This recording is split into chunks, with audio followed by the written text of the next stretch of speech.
नमस्कार, मैं संजय सनम यूट्यूब के सभी व्यूवर्स का हृदय से अभिवादन करता हूं। व्यूवर्स, नवरात्रा आ रहे हैं और नवरात्रा में माँ जब आती है तो माँ की सवारी, माँ जब जाती है तब भी माँ की सवारी का बहुत महत्व होता है और इस महत्व को ज्योतिष के पटल पर देखा जा सकता है। और भी बहुत कुछ नवरात्रा से संबंधित जो है ग्रहों की जो चाल, उसका क्या पड़ेगा प्रभाव, नवरात्रा में कैसे करें पूजा ताकि माँ की मिले कृपा की बहार। तो इस वक्त फोन लाइन पर हमारे साथ दिल्ली से जुड़ रही हैं सुप्रसिद्ध एस्ट्रोलॉजर गुरु माँ स्वर्ण बालाजी। स्वर्ण बालाजी, हाँ जी, आवाज आ रही है? जय माता जी, जय माता जी। हाँ, स्वर्ण बालाजी, ये बताइए नवरात्रा का शुभारंभ कब हो रहा है और क्या कुछ हमारे व्यूवर्स को आप नवरात्रा से संबंधित, माँ से संबंधित आप बताना चाहेंगे जो कि उनके लिए ज्ञानवर्धक होगा? देखिए, नवरात्रि जो हमारे हैं ये 17 अक्टूबर को आ रहे हैं और चित्रा नक्षत्र शनिवार को। जी। माँ की सवारी है शेर वाली, लेकिन माँ आ रही है घोड़े के ऊपर। माँ की सवारी है शेर की, शेरा वाली, शेरा वाली, ठीक बात है। माँ आ सारे लोग रही है बोलते घोड़े ना, पर। हाँ, सारे लोग बोलते ना, आई शेरा वाली आई, माँ शेरा वाली आई। जी जी जी जी। तो हर देवी देवता की अपनी अपनी सवारी होती है। उसी प्रकार माँ शेरा वाले, माँ की सवारी शेर है, लेकिन माँ इस वक्त शनिवार को घोड़े पे आ रही है। जी, इसका क्या प्रभाव है? इसका प्रभाव ये है कि देखिए, जब माँ घोड़े पे आती है तो युद्ध की, देश पे युद्ध के बादल मंडराते हैं। ठीक है। तो युद्ध के बादल देश पे भी मंडराएंगे और राजनीतिक में भी मंडराएंगे। जी। और माँ की जाने, मतलब माँ का जाने का जो दिन है वो है 25 तारीख। जी, जब नवरात्रा समापन हो जाएगा। हाँ, जब नवरात्रा समाप्त होगा, अष्टमी, मतलब आप अष्टमी को ले लीजिए और नौमी को ले लीजिए, तो नौमी इसका समापन का दिन होता है, तो उस दिन रविवार है। तो माँ जाएगी भैंसे पे। जी। और भैंसी किसकी सवारी है? यम की। जी। तो जब यम के ऊपर माँ जाती है तो देश में काफी नामी हस्तियां देश से विदाई लेती हैं। अगर उनके स्वास्थ्य में या उनके ऊपर कोई ग्रह चाल की स्थिति खराब होती है तो यह मतलब माँ की सवारी बताती है कि ऐसा होना संभव है। मतलब जो बहुत नामी चिन्ह हस्तियां हैं उनके लिए होती है, आम आदमी के लिए इसका इतना कोई खास प्रभाव नहीं पड़ता, आप ये बताना चाह रहे हैं? हाँ, बिल्कुल बिल्कुल, जो नामी हस्तियां हैं, क्योंकि नहीं तो लोग डरेंगे, कोरोना का संक्रमण चल रहा है, कहीं ऐसा ना हो कि पूजा के बाद कोरोना की भयावह लहर दिख जाए और उसका असर आम आदमी पर भी पड़ जाए। आम आदमी पे भी पड़ेगा और मतलब नेता अभिनेता इन पर भी पड़ेगा, क्योंकि जो ग्रहों की चाल बता रही है, ग्रहों की चाल भी इसमें आ रही है, क्योंकि इसमें जो वक्री मंगल मीन राशि में आ रहा है और शुक्र जो है वो कन्या राशि में, आपस में सप्तम योग है, और सूर्य नीच का तुला राशि में आ रहा है। तो ये तो स्पेशली सूर्य जब तुला राशि में है और शुक्र भी नीच है, तो इसका मतलब साफ है कि ये बात राजनीति पे जा रही है, प्रशासनिक अधिकारियों पे जा रही है, राजनेताओं पे जा रही है। और शुक्र से जब बात आ रही है तो कला के क्षेत्र से आ रही है, अभिनेताओं के क्षेत्र से आ रही है। इसका मतलब बॉलीवुड इंडस्ट्री में भी कोई ना कोई ऐसा धमाका होने वाला हो सकता है, जैसा कि अभी जांच पड़ताल चल रही है। नहीं, इसमें कुछ नेता अभिनेता के जाने विदाई का भी समय आ रहा है। मतलब कुछ नेता अभिनेता को कुछ रोग के द्वारा, क्योंकि शुक्र नीच का है, तो कुछ मतलब सांस के द्वारा या मतलब कोरोना के द्वारा कुछ ऐसी घटनाएं हमें सुनने को मिलेंगी। तो क्या हम ये माने कि कोरोना का असर अभी भी कायम रहेगा? लेकिन ज्योतिष जैसे बोल रहे थे कि सितंबर से धीरे धीरे ठीक होने लग जाएगा। क्योंकि इसकी दवाई नहीं आई है, अभी कोई वैक्सीन ही नहीं आई है, तो फिर आप बताइए कि इसका जाना कैसे होगा। और भारत देश में जो बीमारी आती है वो जाती नहीं है, जैसे टीबी हो गया, कैंसर हो गया, चिकनगुनिया हो गया, तो ये बीमारियां गई नहीं है, लेकिन इनकी दवाई है हमारे पास। कोरोना की अभी कोई वैक्सीन नहीं आई है कि जिसको कि आदमी ले और तुरंत ठीक हो जाए या कुछ समय बाद ठीक हो जाए, ऐसा नहीं। लेकिन जो ग्रहों की स्थितियां बदली है राहु केतु की, उससे क्या कुछ पॉजिटिव इम्पैक्ट आएगा कि कोरोना अब उतना असर नहीं दिखा पाएगा, धीरे धीरे कमी की तरफ जाएगा? नहीं नहीं, बिल्कुल भी नहीं, क्योंकि देश की कुंडली में जो राहु केतु है, मतलब जो अगर हम राहु केतु ले तो वो लगन में आ रहे हैं, लगन में और सप्तम में आ रहे हैं वृष राशि के हिसाब से। तो उसके हिसाब से भी देश में मतलब इसकी संभावना मुझे बढ़ने की लग रही है, क्योंकि राहु की दृष्टि शनि पे पड़ रही है, शनि की दृष्टि राहु पे नहीं पड़ रही। तो इससे भी मतलब रोग भयानक भी हो सकता है और इसकी तादाद बढ़ भी सकती है। अच्छा, राहु जो है प्रदूषण का भी कारक है, शनि भी जैसे लोहे वाहन का चालक है। लेकिन सोन बालाजी, ज्योतिष के क्षेत्र में ये बात बहुत जोर से कही गई है कि 23-24 सितंबर के बाद कोरोना का संक्रमण राहु और उसके जो केतु की जो राशि चेंज हो जा रही है, उसके बाद धीरे धीरे कंट्रोल होने लग जाएगा और दिवाली तक भी स्थिति तो कुछ ठीक हो जाएगी। लेकिन ऐसा देखिए, दिवाली में अगर लोगों ने प्रिकॉशन ना लिया, प्रदूषण को फैलाया, तो आपको पता कोरोना सांस के बीमारी है, तो ये बीमारी और भी फैल जाएगी। नहीं, वो बात आपकी सही है, लेकिन ज्योतिष फिर क्या माने? ज्योतिष के जो लोग ये बोल रहे हैं कि भाई राहु केतु के संक्रमण से चेंज होने से अब कोरोना का संक्रमण पर भारत में कंट्रोल होने लग जाएगा।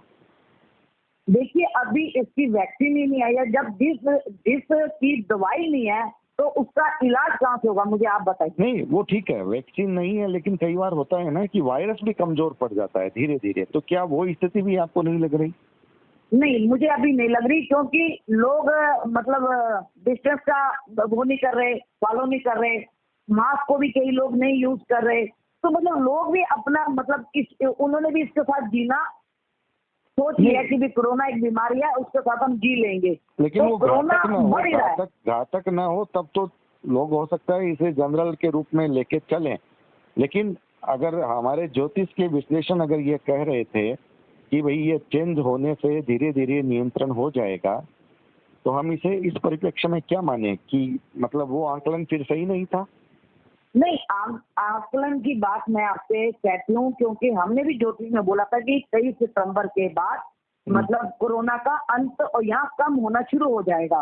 लेकिन आप ये देखिए ना, सबसे बड़ी बात मैं इससे मैं आपको ग्रहों का भी बोलूंगी, और कुछ ग्रह जैसे अभी परिवर्तन हो रहे हैं, और जब ये कोरोना हमारे मार्च में स्टार्ट हुआ था, तो संवत जब बदलती है तो उसका असर पूरा साल रहता है संवत का।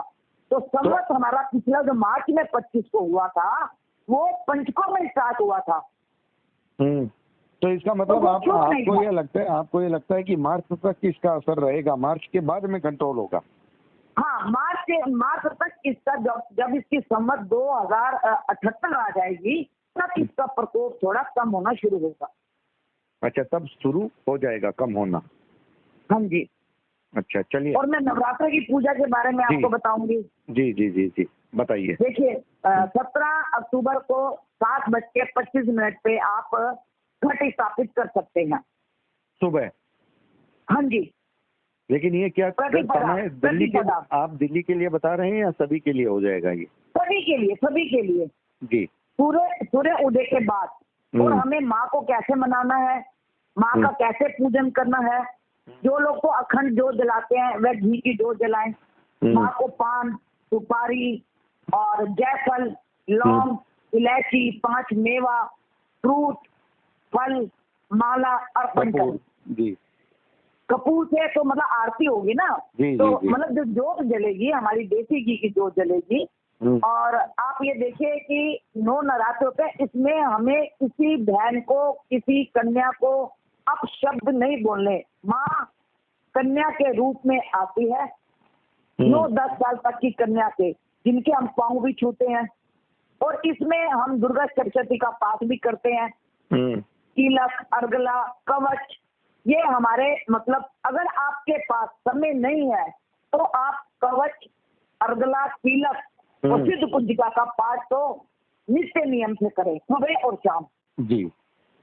और माँ दुर्गा के 13 अध्याय हैं, तो उनको भी अगर आपके पास समय है तो आप उनका भी अध्ययन बिल्कुल, करें और बिल्कुल। उसको करें और पूरा दिन माँ के भजन और माँ के वातावरण को ऐसे शांत, घंटी और डमरू से करें कि हमारे घर से नेगेटिविटी निकल जाए। घर की नकारात्मकता निकालने के लिए आपके घर में शंख, डमरू और घंटी की आवाज होती रहनी चाहिए हाँ जी। नवरात्रा में। और जी, हाँ, एक आपको ये भी मैं बताना चाहती हूँ कि माँ को जब हम मनाते हैं तो माँ के साथ काल भैरव भी चलते हैं। जी। हेलो। लाइन डिस्कनेक्ट हो गई थी। हाँ, बोलिए हाँ आप। जी। माँ के साथ काल भैरव। आपने तो सुना ही है कि माँ के जब कोई भी माता के दर्शन करने जाता है तो माँ का ये आशीर्वाद है कि माँ के दर्शन के बाद वो काल भैरव के भी दर्शन करता है। भैरव जी महाराज के। हाँ जी। तो उसके लिए मैं आपको एक ये नियम बताऊंगी। जैसे अष्टमी तक तो हमारी सब देवियों की पूजा होती है। मतलब जैसे 9 देवियों का नाम तो सबको मालूम ही है। शैलपुत्री, ब्रह्मचारिणी, चंद्रघंटा, ये ऐसे जी, जी, 9 जी। देवियां, कालरात्रि, काली मतलब। तो जब हमारी अष्टमी हो जाती है तो नौमी के दिन बलि दी जाती है और किया जाता है हवन कद्दू का। तो उसमें भैरव का दीपक जलाया जाता है। वो तेल से होता है दीपक। हाँ जी, तेल का दीपक और लोहे के पात्र में, लोहे के दीपक में लोहे का दीपक होता है और उसमें सरसों का तेल होता है। तो मतलब जो अंतिम विदाई होती है वो भैरव के साथ होती है। जी। तो इसमें आपने देखा कि दुर्गा पूजा का भी जो त्योहार होता है दशमी का, वो भी मतलब इसमें आता है। विजयादशमी। कलकत्ता में, बंगाल में तो देखा ही है इस त्योहार को, विजयदशमी। तो जो दुर्गा मतलब पंडाल लगते हैं उसके भी 10 दिन तक माँ दुर्गा की पूजा अर्चना होती है। जी, जी, जी। और बंगाली लोग इसको, हमारे कलकत्ता में तो विशेष दुर्गा पूजा का महत्व है। हाँ, और विजयदशमी के दिन रंगों के साथ माँ की विदाई होती है। बिल्कुल होती है, बिल्कुल होती है। जी। और मैं आप लोगों को एक छोटा सा इसमें प्रदूषण का बताना चाहती हूँ कि माँ की छोटी से छोटी प्रतिमा अपने घर में रखें।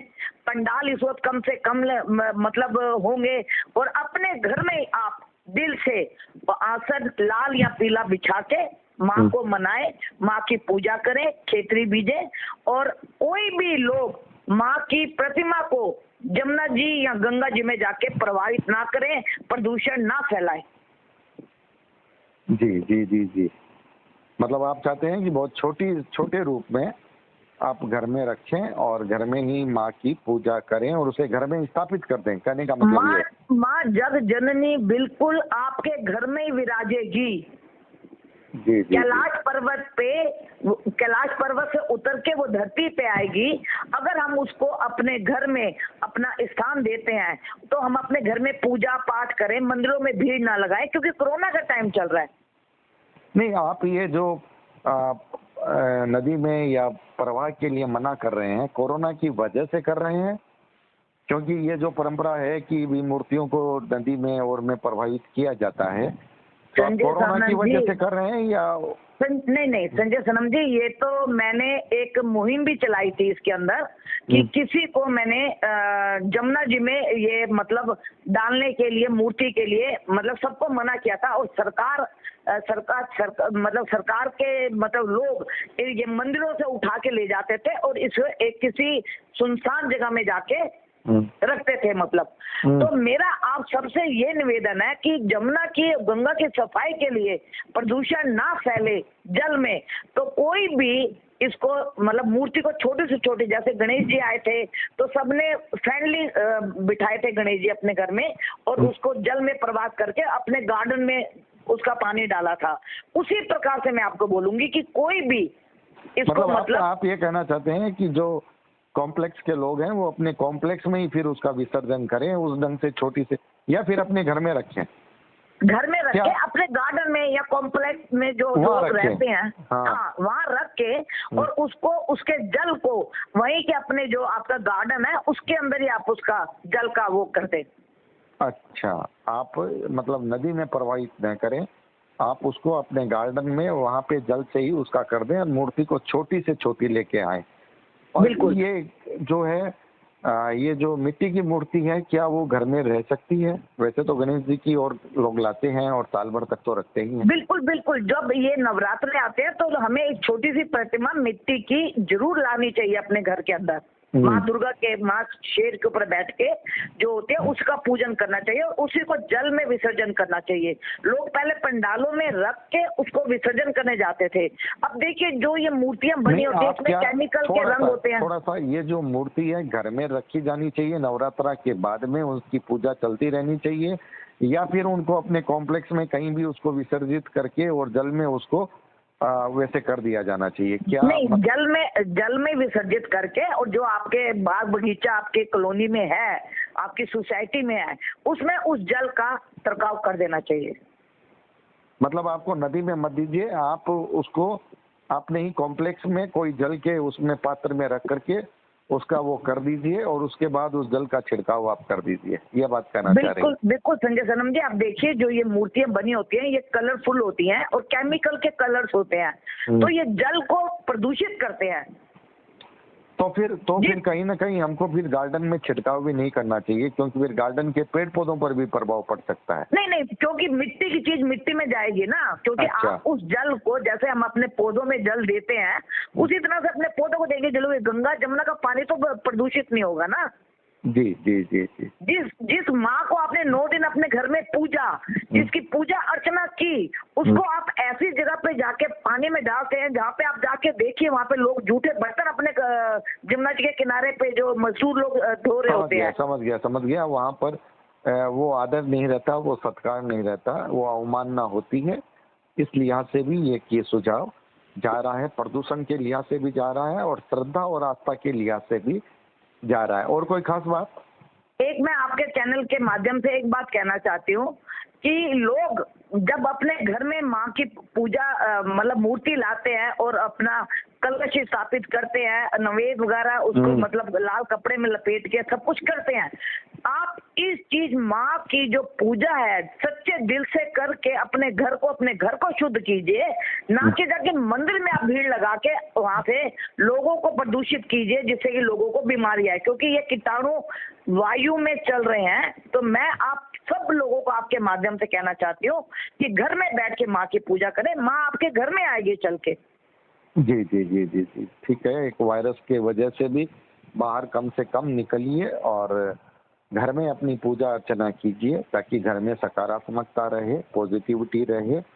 और शंख, नगारे जो भी आप बजा सकते हैं, घंटी, डमरू, उसकी आवाज अपने घर में अपनी पूजा के साथ कीजिए ताकि नेगेटिविटी हमारा घर नहीं भी रहे। शुद्ध होगा। बिल्कुल, हमारा घर भी शुद्ध होगा। जी जी जी जी। और कोई खास बात सोनबाला जी? बस मैं तो सिर्फ यही बात कहना चाहती थी। और इसमें जो ये नवरात्रे आ रहे हैं तो इसके अंदर जो दशहरा जो आ रहा है, विजयदशमी का पर्व जो आ रहा है, वो उसमें भी पंचके, इस बार फिर पंचके आ रही हैं। तो पंचके शुभ नहीं होती, तो ये जो पंचके हैं मेरे को पूरा मतलब ऐसा अनुमान लगता है कि अक्टूबर नवंबर में कोई युद्ध की चीन या पाकिस्तान के साथ ऐसी भी संभावना मुझे ग्रहों से दिखती है। बिल्कुल, जैसा कि आपने एक बहुत अच्छी बात कही कि हम विजयादशमी और इनको एक ऐसे त्योहार मानते हैं जहां पर मुहूर्त की भी आवश्यकता नहीं रहती, लेकिन आपने कहा कि जो पंचक आते हैं उसमें फिर आप कोई भी नई चीज का मुहूर्त भी करें तो सावधान रहें, क्योंकि फिर ये श्रेष्ठ दिन भी उस लिहाज से उतना श्रेष्ठ नहीं रह पाता। बिल्कुल, जैसे मार्च में हमारे नवरात्रों में पंचके आई थी, तो देखिए हमारे मतलब कितने मतलब फिल्म कार के मतलब जैसे जो घटनाएं हुई, देहांत हुआ। हाँ हुआ, और बहुत सारी घटनाएं भी हुई। मैं उनको मतलब अब दोबारा दोहराना नहीं चाहती इस बात को। तो इसी तरह विजयदशमी के पर्व में भी पंचके आ रही हैं। जी जी जी जी जी।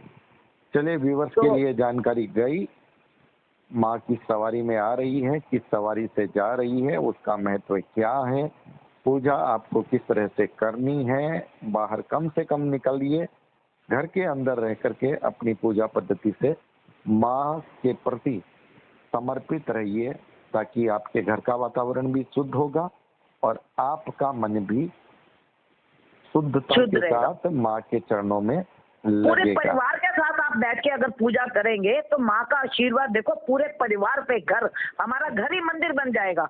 बिल्कुल बिल्कुल बिल्कुल, आपने बहुत अच्छी बात कही। और आज के इस दौर में जबकि एक महामारी का दौर चल रहा है, उस वक्त सावधानी सुरक्षा के लिए आवश्यक है। तो इसमें ये सावधानी भी बनती है जिंदगी की सुरक्षा के लिए, और पूजा भी बनती है आप अपने घर में कीजिए।